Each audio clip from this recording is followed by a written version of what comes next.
Okay, good evening, everyone. The time is 5:36 p.m. It's Tuesday, August 25th, 2020. I call this public meeting from the San Francisco MTA to order. My name is Hakem Ibrahim, and I'm a hearing officer for the City and County of San Francisco, and I'll be facilitating this public meeting. I want everyone in attendance to know that audio and video from today's meeting is being recorded.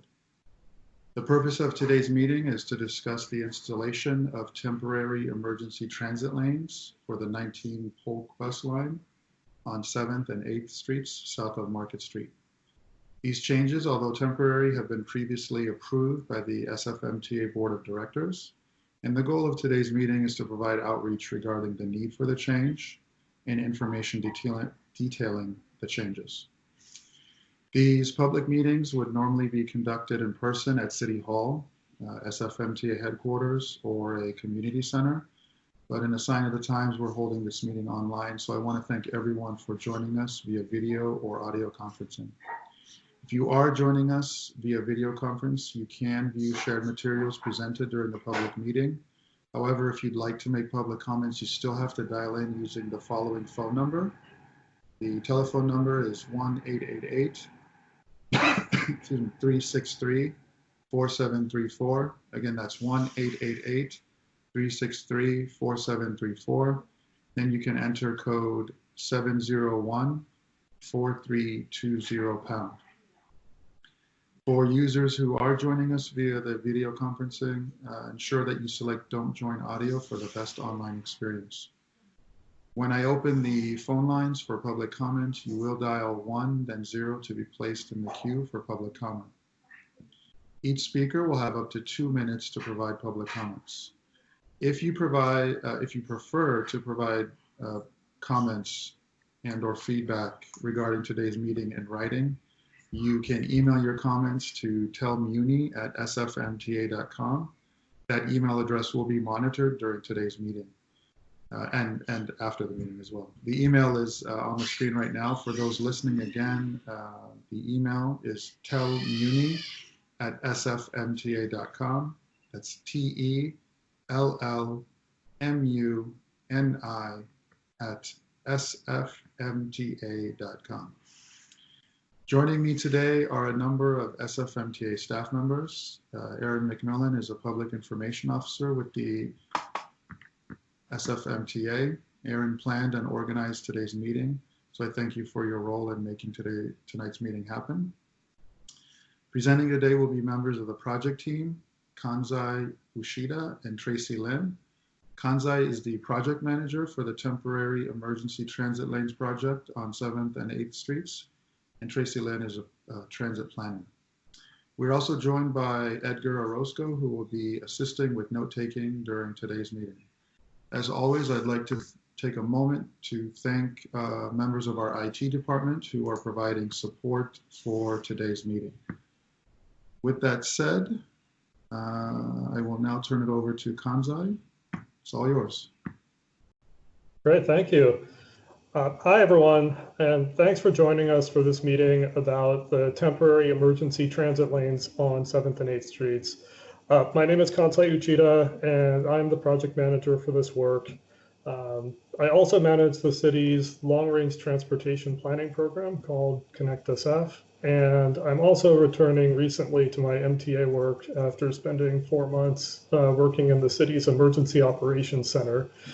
So I'm also happy to introduce Tracy Lin, the deputy project manager. Tracy, would you like to say a few words? Yeah, hello everyone.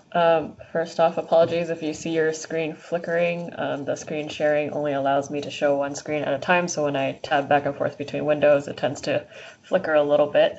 But hello, I'm Tracy, and I work directly with Kanzai, working on long-range transit projects along our major corridors in San Francisco. In this pandemic, I'm also in a new role, co-leading one of our groups within our SFMTA Emergency Response Center, providing an equity lens on our rapid decision making. Great, thank you, Tracy. Well, I've done a lot of community meetings. This is my first online one, so please bear with me. I think, Tracy, you're controlling the slides. Can we go to the next one? Great, thanks. So I think it's safe to say that the COVID-19 pandemic has changed just about everything with how we go about our daily lives. And the many impacts of the crisis and the economic hardship it's caused have been severe for many people, which I want to acknowledge here. And that makes me even more appreciative of how many of you have tuned in for this meeting this evening. From a transportation perspective, we've also seen some dramatic changes. Back in March, we went from busy, congested streets to nearly silent ones, literally overnight. And since then, the traffic and transit ridership has been slowly coming back, and we've been adding Muni service back to try to match that. That's because SFMTA recognizes that transportation is going to be really important in our recovery from this pandemic. People rely on Muni service for many of their needs, whether that's going to work, buying groceries, or other travel.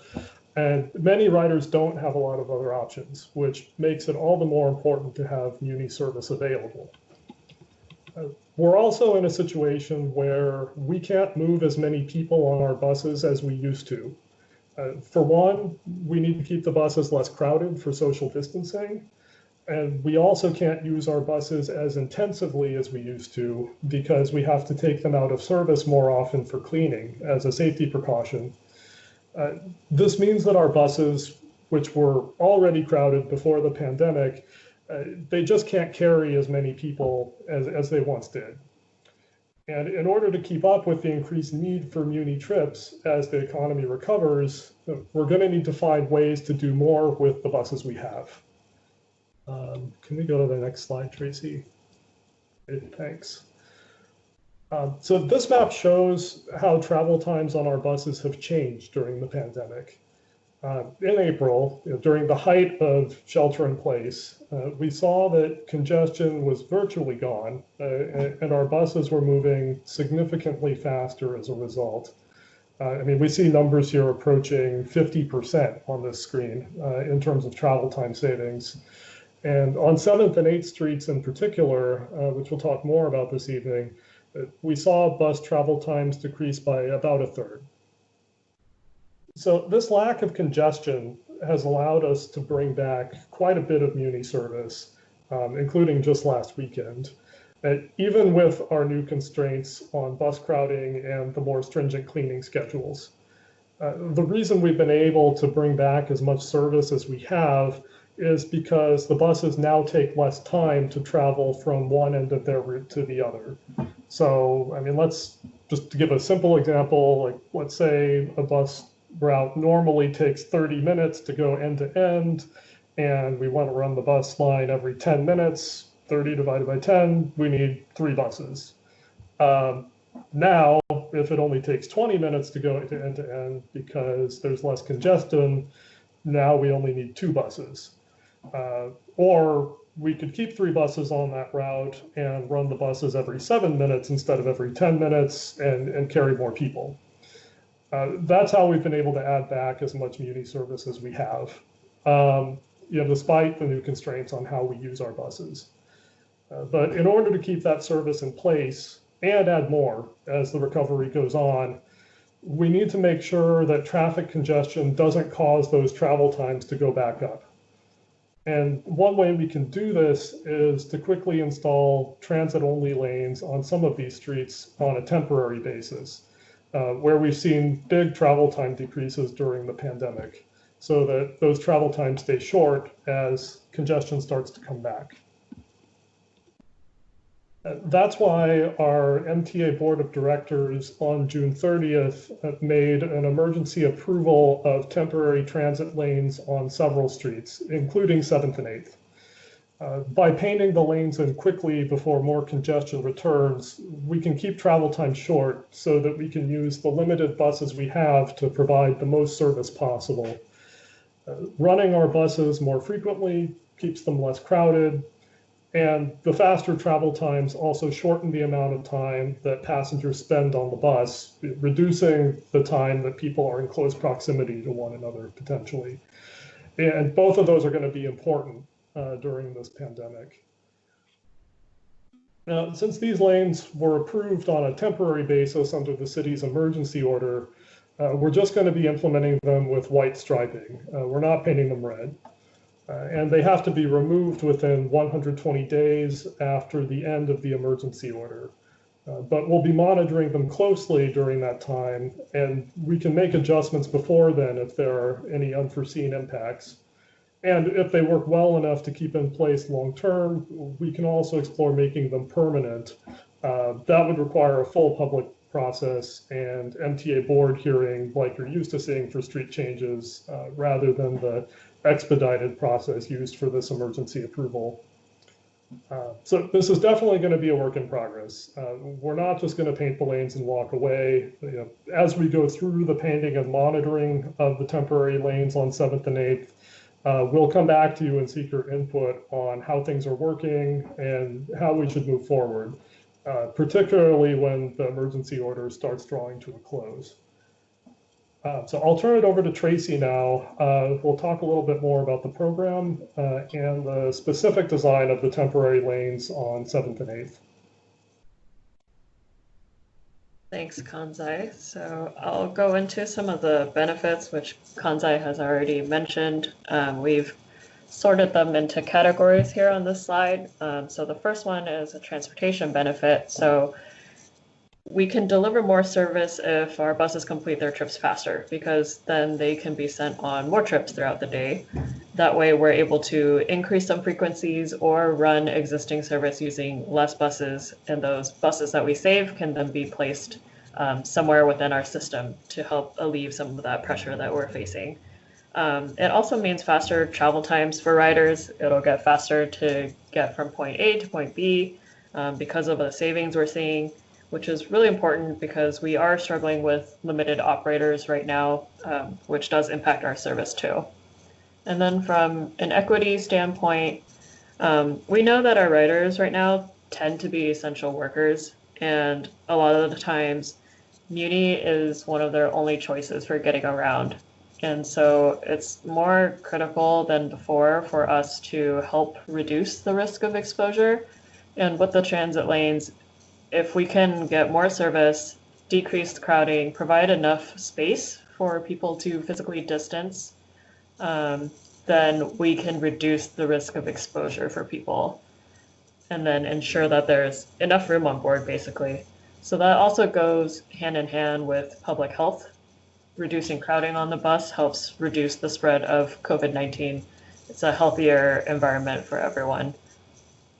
And then from a larger picture perspective, looking at the economic recovery. So as the city reopens, more and more people will need to get around the city. We definitely want to make sure it's as safe as possible for people to get to their jobs and essential services. If workers can stay safe, they can stay working, stay employed. It leads to a faster and stronger economic recovery overall. And then all this is really dependent on an efficient transit system because, I mean, if everyone drove, which we are seeing happen more and more, we would be in insane gridlock and traffic. So Muni plays a really big role here to alleviate that congestion and also get people where they need to go. So I want to show you this map here, and I know it's a little small on the screen. It's available on our webpage in a larger format, and we'll have the webpage link at the end of this presentation. But for now, I just want to go into what the colors mean. So green is an approved corridor. It's already been approved by our board of directors. So this includes the 7th and 8th Street lanes that we're here to talk to you about today. And then the next phase that we want to do is in orange. So those will need to go through our board approval as well. And then in gray is a further out set of lanes, and those will come after the orange. And this first batch of green lanes on the map were chosen based on a number of factors. They include travel time savings, the equity benefits. We also heard from supervisors, their ease of implementation, and proximity to hospitals and essential services as well. And all of these lines serve Muni Equity Strategy neighborhoods. And these are neighborhoods that have been identified using demographic data like percentage of car ownership, percentage of low-income households, or percentage of people of color, just to name a few. So these are pretty critical to a lot of riders in San Francisco. And everyone on the line will benefit from the travel time improvements, even if the lanes aren't located in their neighborhood. And this is because the transit-only lanes support increased frequency along the entire route. So even though the lanes are only on 7th and 8th Streets for the 19 Polk, it will benefit riders who use it throughout San Francisco. So among the neighborhoods includes Bayview, Hunters Point, Potrero Hill, Soma, and the Tenderloin. So all along the route. And then this map is a more zoomed in view of our project area. And so on 7th Street, the lanes will be from Townsend to Market. And then on 8th Street, they'll go from Market to Bryant. And this is a detailed view of our project design. So if we look at the cross section on the very top, this is what exists on the street today. So going from left to right, we have a 10-foot sidewalk, then parking, and then 3 lanes of general driving lanes, and then more parking separated with a 5-foot buffer from a bike lane. And the bike lane is currently being installed, as I'm sure many of you have noticed. It's part of a project that was approved before COVID-19, and it's being installed now. And then to the right of the bike lane is another 10-foot sidewalk on the other side of the street.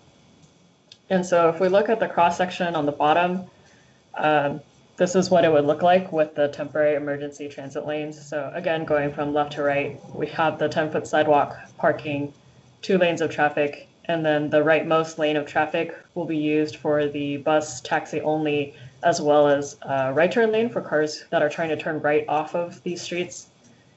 We still have an 8-foot parking, the 5-foot buffer, the bike lanes, and then a 10-foot sidewalk. So a very big and critical part of this is for us to do evaluation on the project. And this is where we really want to engage with you because we want to use the community input, the feedback that we get to shape our evaluation framework. And the evaluation will detail what kind of tools we use, what monitoring methodologies we implement to really determine whether the lanes work or don't work. And we'll be focusing on those 4 categories that I mentioned earlier. So equity, health, economic recovery, and transportation benefits. So we'll really use the comments that we get, especially today, to guide whether we pursue long-term improvements and what those long-term improvements look like if we do pursue them. So this question in bold at the bottom of the slide is what I really want to ask today, which is, as we evaluate, which metrics are most important to focus on. And I'll give us a few samples of ones that we traditionally look at. So ridership is one of them. We look at how ridership has changed as a result of the lanes, whether it's increased, decreased, and then related to that is looking at crowding. So looking at the loads that are on the bus and how they change as a result of the lanes. Is crowding getting worse or is crowding getting better? And also, of course, looking at transit travel times. So looking at how long it takes to travel on bus or light rail, bus in this case, looking at how those travel times compare over time, especially as congestion returns to the city. So here is a simple graphic of our timeline. So as Kanzai mentioned, in June, our board approved a set of corridors for us to install these lanes on. And since approval, we've been doing outreach. So a number of you probably received mailers. We've hung up posters along the corridor, also doing email blasts, social media blasts. And then today is our community meeting. And following the community meeting, we will implement in September. And our evaluation it will incorporate existing conditions as well so that we can compare before and after, but our evaluation will definitely go into full swing post-implementation. So after September, once the lanes are done being painted. So I will hand this back to Hakeem. He is going to be our moderator for the public comments. Great. Thank you, Tracy, and thank you, Kanzai, for the presentation. As Tracy mentioned, now is the time for public comments. And if you joined us late, again, you're joining us via the video conferencing, you do need to call in to provide public comments. The phone number is on the screen right now, 1-888-363-4734. Then you would enter code 701-4320#. Once you've done that and you're in, you can press 1 then 0 to join a queue of people who want to provide public comments. So if you're already on the line, you can do that now. Just press 1 then 0 to be placed in the queue for public comment. Also, if you would like to provide public comments via email, we have an email address that is being monitored during the meeting. The email address is tellmuni@sfmta.com. Again, that's TELLMUNI@sfmta.com. And we can also get your questions or comments in the record that way. So at this point, again, if you are joining us and you're on the audio conference, if you'd like to provide public comment, press 1 then 0, and I will check and see if we have anyone waiting for public comment. You have 1 question remaining.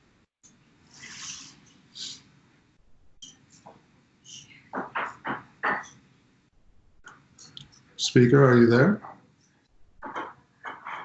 You may have to unmute yourself.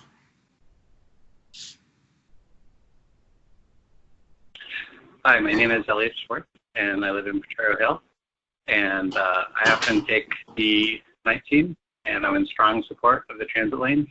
The 19 often gets stuck behind cars in Soma, especially around and approaching Market Street, and it can often take 10 minutes or more just to go a couple blocks. The Transit for City, we really should have created a bus lane long ago, but I'm pleased it's happening now, especially considering cars are given 3 travel lanes and 2 parking lanes on the streets. So I hope these can get approved and implemented as fast as possible, and I hope the team also starts work right away on taking the steps to make them permanent. Thank you. Thank you, Elliot. You have 0 questions remaining. Okay. I see some people, someone fell off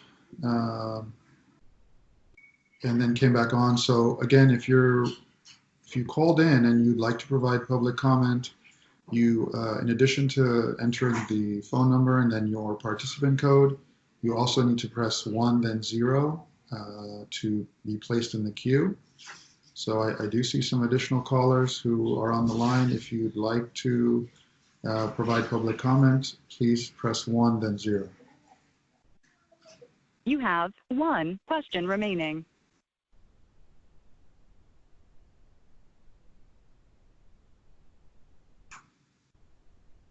Speaker, are you there? Maybe you're on mute. Oh, hi. My name is Elias Vanaria.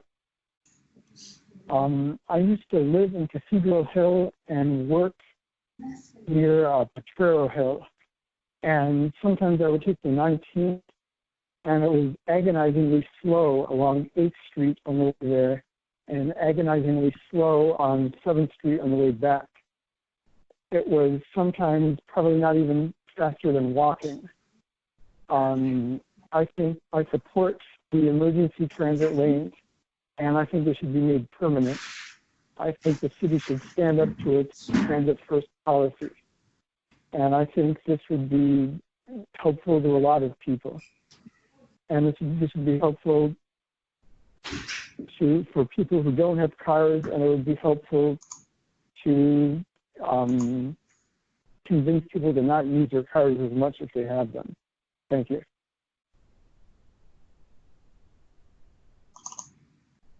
Thank you.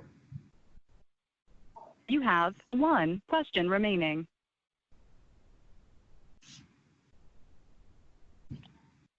Hi, thank you. My name is B-Rod, and I'm a resident of San Francisco. I was calling in because I also think that these transit lanes are going to be really helpful for the community at large. I think as we come back from opening up post-COVID, it's going to be really important that we focus on reducing car congestion, especially in this area. It's a high injury network and suffers a lot of fatalities. I think the measures that we should be looking at specifically are those surround equity. I think that's really important, and it's really good to see that you are focusing on that as we move forward with this transit link, this emergency temporary transit link. So definitely, I think hopefully that moving forward, these temporary transit links hopefully can be made more permanent so that we can reduce car congestion out there in that part of the city. Okay, great. Thank you, B-Rod. You have 0 questions remaining. Hakem, first, I appreciate these comments. I wanted to make sure we're also asking if, in addition to comments and questions, if people have suggestions for evaluation measures that we should be looking at while the lanes are in place, that we'd like to hear those as well. I mean, I definitely heard equity in the last one, and some of the previous comments definitely emphasized travel time and getting buses out of congestion, which are things we're going to measure. But if there are other suggestions, we'd like to hear those as well. Oh, and I think Aaron's also reminding me that the evaluation metrics are in the survey too, if people want to lead them that way. Great, thank you, Kanzai. Yes, Tracy mentioned during her portion of the presentation that certainly if there's a metric that's important to you on the success of this project, please let us know, whether it be now during public comments or if you sent an email, or at the end we'll also give you a link to a survey that will include a question on what's the best way to evaluate this project.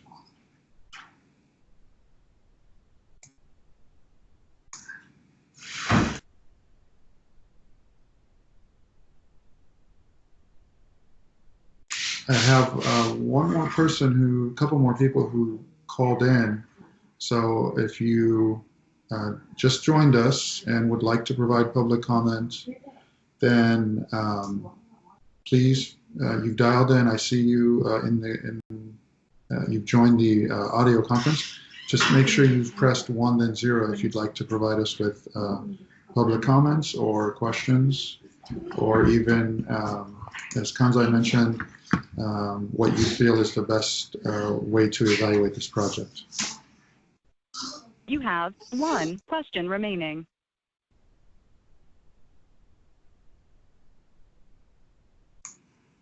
Will those documents be available on the website after the meeting?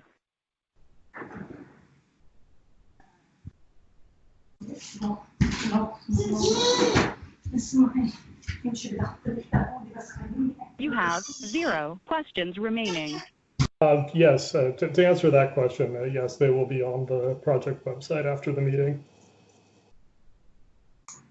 Okay, great. Yeah, I was going to. Thanks, Kanzai, for jumping in. Yes, both the presentation, the full presentation will be up, the PowerPoint slides, as well as a recording of the meeting will be available at the project website after the meeting is concluded, for sure. And also, we'll talk about it some more at the end, but we're going to have a survey at the end, and the deadline to complete the survey will be September 4th. So just for your information. You have 0 questions remaining.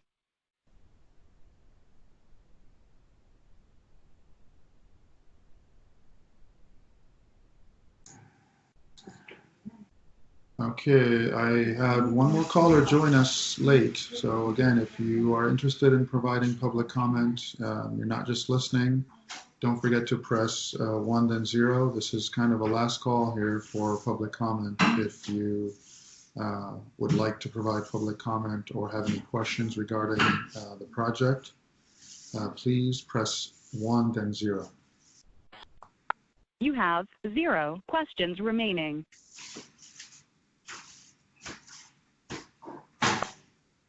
You have 1 question remaining.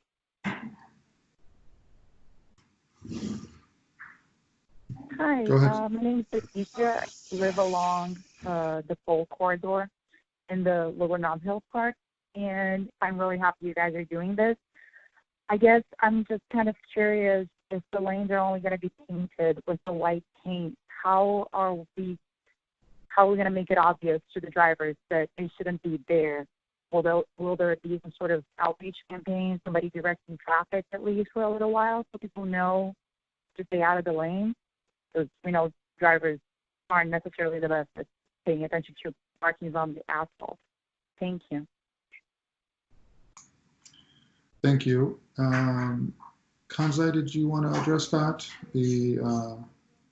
Since Sure. we're not initially not going to be painting the red carpet lanes. Yeah, there will be, You have 0 admittedly, the questions red remaining. coloring really makes it clear that this is a transit lane, but we'll still have the white stenciling, so the bus taxi only painted in the roadway, along with signage along the lane saying that it's for buses, taxis, and right turns only. Also, when we make changes like this on streets, we typically will have traffic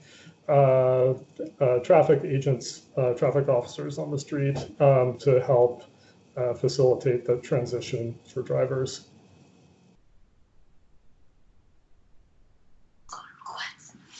Thank you, Kanzai. So it sounds like the look will be similar to Mission Street from, say, 11th downtown with the signage and the white paint. Is that accurate? Yeah, that's a good example. Okay, excellent. You have 0 questions remaining. Okay. Looks like I got no one else waiting. No one else is called in, so I'll try one more time just to make sure. You have 0 questions remaining. Okay. So if we can go to the next slide. Again, some people ask questions about the presentation today or the actual meeting presentation. The website at the top here on this last slide is where you can find the project presentation, sfmta.com/templanes19.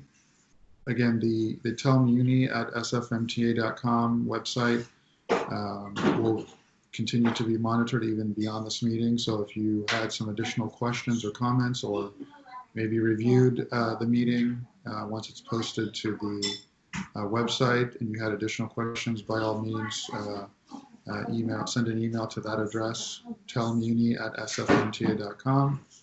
And then also, if your preference is to call in any questions or comments, you could always call 415-646-2350. Again, that phone number is 415-646-2350. The last thing that we want you to do, I guess in the spirit of distance learning, is to complete our survey, sfmta.com/TETL survey. Again, that's sfmta.com/TETL to complete our survey. And included in that survey, as we mentioned earlier, it has a question about what you think is most important in regard to evaluating this project. Also, the survey, as I mentioned earlier, will be open until September 4th. So you have some time, but they will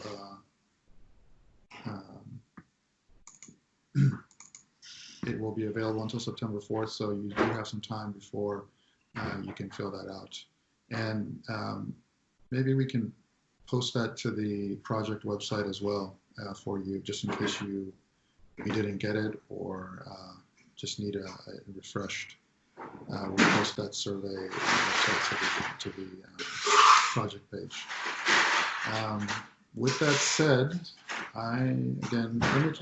let's just go to the phone just to make sure. I always like to do this. Make sure no one's waiting to provide comments. You have one question remaining. You have a question, okay. Hello, I live in the Richmond district, and I understand that you're going to have transit-only lanes out in the Richmond district. Is your department and project going to include the Richmond district as well? Thank you. You have 0 questions remaining.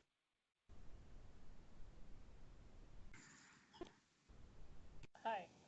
So I just put back on the screen the map of corridors. So in terms of the Richmond, our next proposed batch does include Geary. So yes, we are doing some stuff in the Richmond.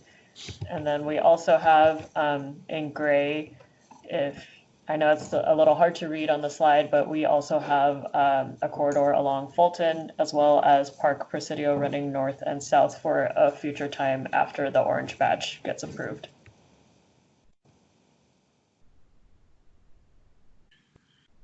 Yeah, I know. Thank you, Tracy. I know that there are, as the map reflects, there will be some additional changes. I think the next meeting that's being held, there's a meeting being held next month. I believe that's for the, let me see, is it 20?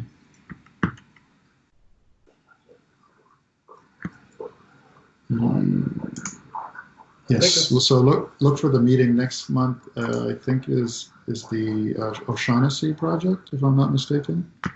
Yeah, I think that's September 16th, Laguna Honda, O'Shaughnessy, Bosworth, and Woodside, the 44 line corridor. Yeah, 43 Masonic and 44. That'll be, as Kans mentioned, that'll be on September 16th. And then it looks like tentatively the Geary Street project, so the project that you're referring to in the Richmond, is tentatively scheduled for Thursday, September 24th. Excuse me.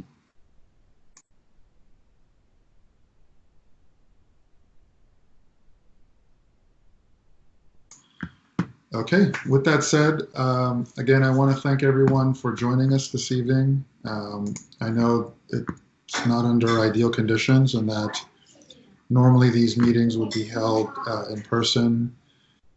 We'd be able to provide you with this information, speak to you face to face. But again, in a sign of the times, we have moved these meetings online, and so appreciate everyone. Excuse me, everyone for joining us this evening. I wanted to thank all staff that participated. Thank you to Kanzai and Tracy for your excellent presentation. And again, thank you to all the participants who called in, who viewed the presentation and then made comments or had questions.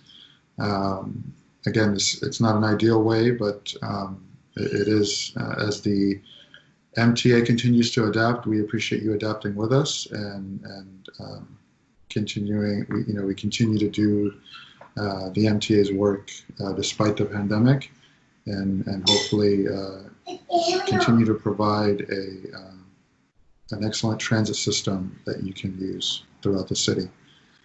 With that said, the time now is 6:15, and this meeting is adjourned. Thank you, everyone.